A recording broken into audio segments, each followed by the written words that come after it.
Jerusalem, Jesus and his disciples were gathered for the Passover. This was the last meal they were to have together. One of the group, Judas Iscariot, left the room and was now on his way to the chief priests and elders.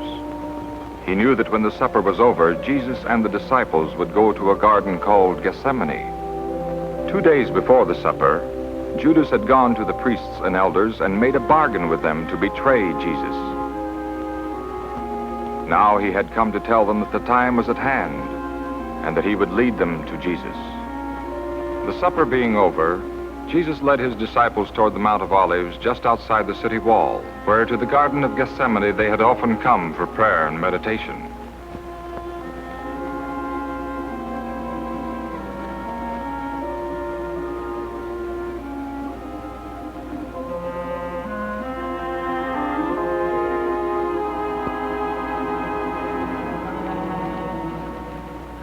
Sit there while I go yonder and pray. This was the night in which Jesus was sorely tried. Taking with him Peter and James and John, Jesus began to be troubled and filled with great sorrow. My soul is very sorrowful, even unto death. Remain here and watch with me.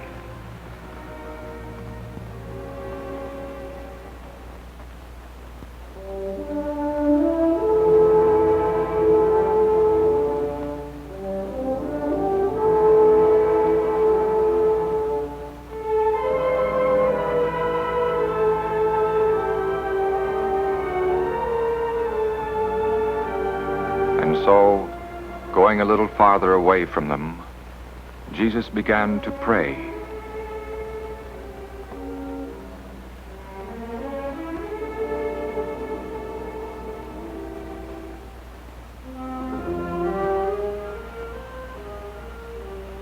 My Father, if it be possible, let this cup pass from me.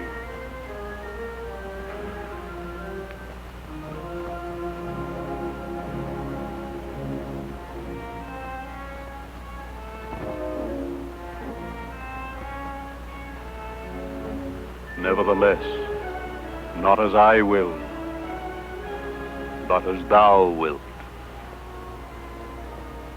In the meanwhile, Peter, John, and James, not fully aware of their master's suffering, had already fallen asleep.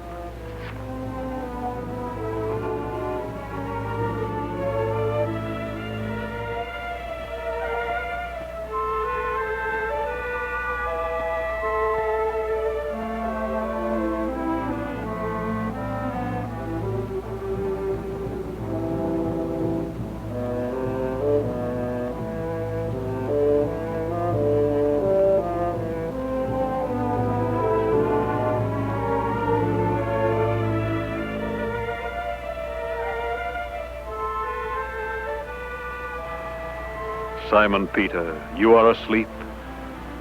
Could you not watch with me 1 hour? Watch and pray that you do not enter into temptation. The spirit indeed is willing, but the flesh is weak.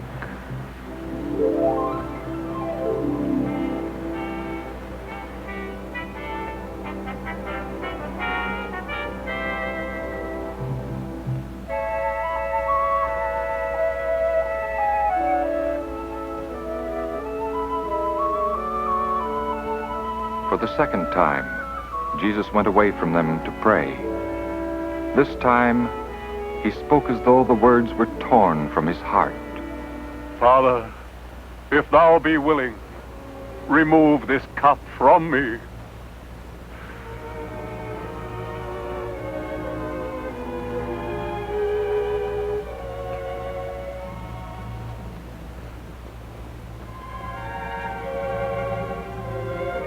My Father, if this cup cannot pass unless I drink it, then thy will be done.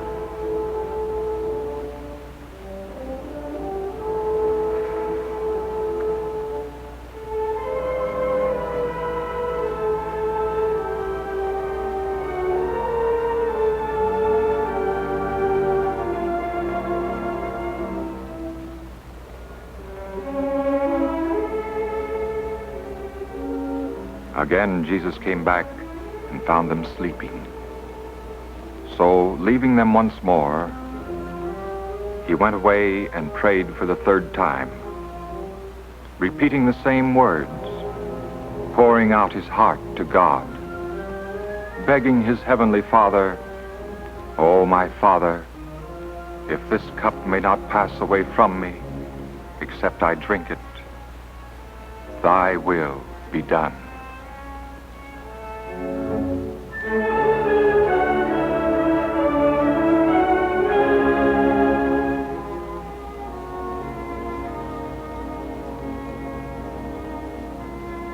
But at this same moment, on a road to the Garden of Gethsemane, Judas and his band had almost reached their destination.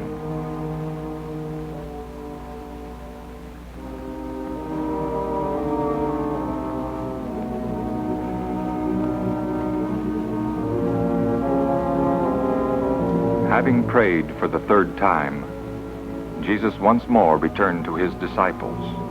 Are you still sleeping and taking your rest? Behold, the hour is at hand. The Son of Man is betrayed into the hands of sinners. Rise, let us be going. My betrayer is at hand.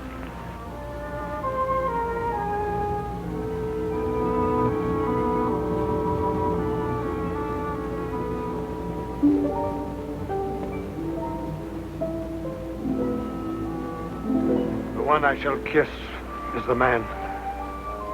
Take him and lead him away safely.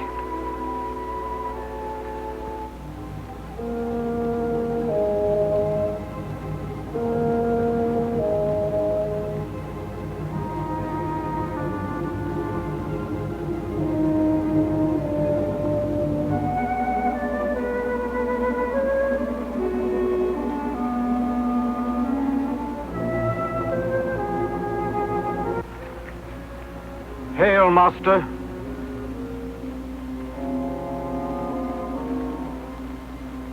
Master.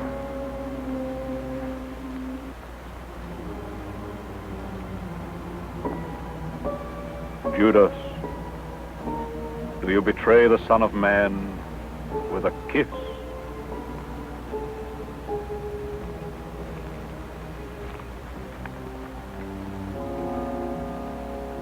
Whom do you seek?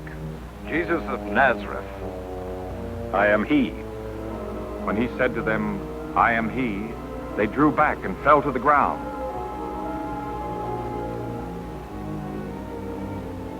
Whom do you seek? Jesus of Nazareth.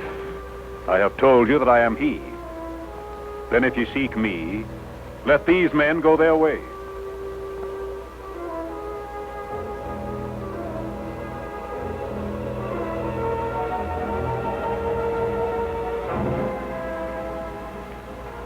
Lord, shall we strike with a sword? Put your sword away. Shall I not drink the cup which the Father has given me? In his anger, Peter cut off the ear of Malchus, the servant of the high priest. But Jesus touched his ear and healed him.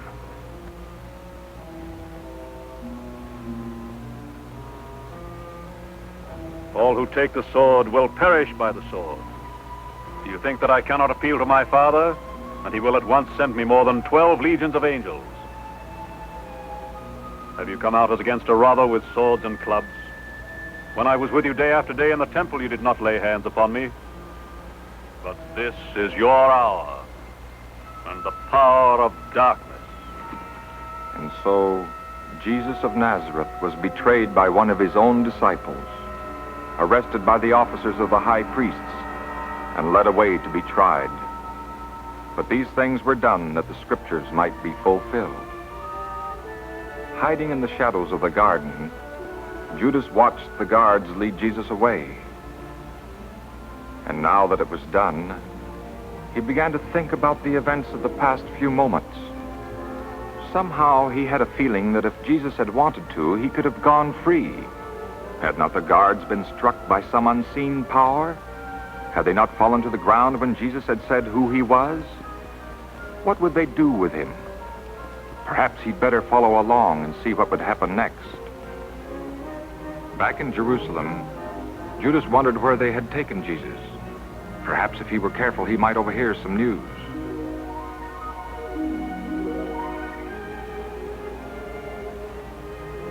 He learned that Jesus had been taken to the house of Annas, one of the priests. From there, they had taken him before the high council for examination. As he walked about the city, awaiting new developments, he heard others talking about the event. By then, Jesus had been sent to Pilate, the Roman governor. Later on, he heard that he had been sent to Herod the king, who had refused to pass judgment and had sent Jesus back to Pilate. It seemed that all Jerusalem was astir with the news. He must hurry to Pilate's palace and see for himself.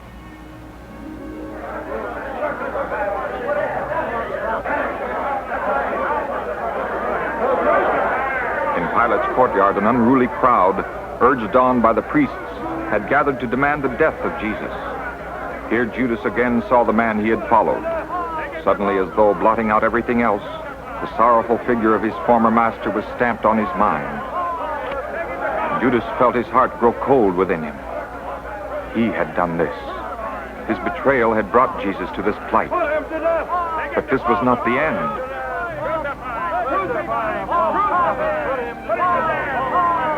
He felt suffocated. The roaring crowd seemed to close in upon him. He must get away.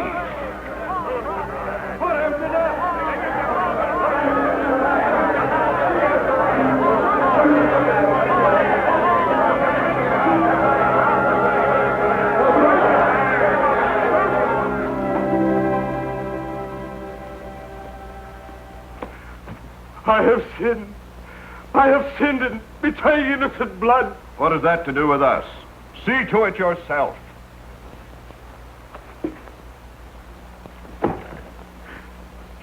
I have betrayed innocent blood.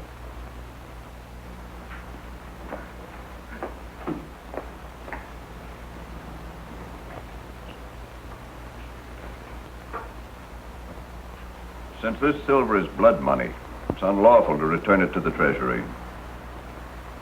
We will buy a potter's field with it.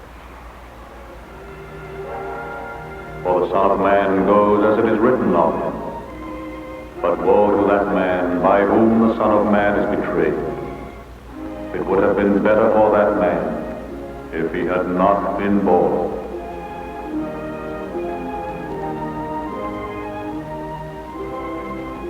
And Judas the betrayer went out and hanged himself.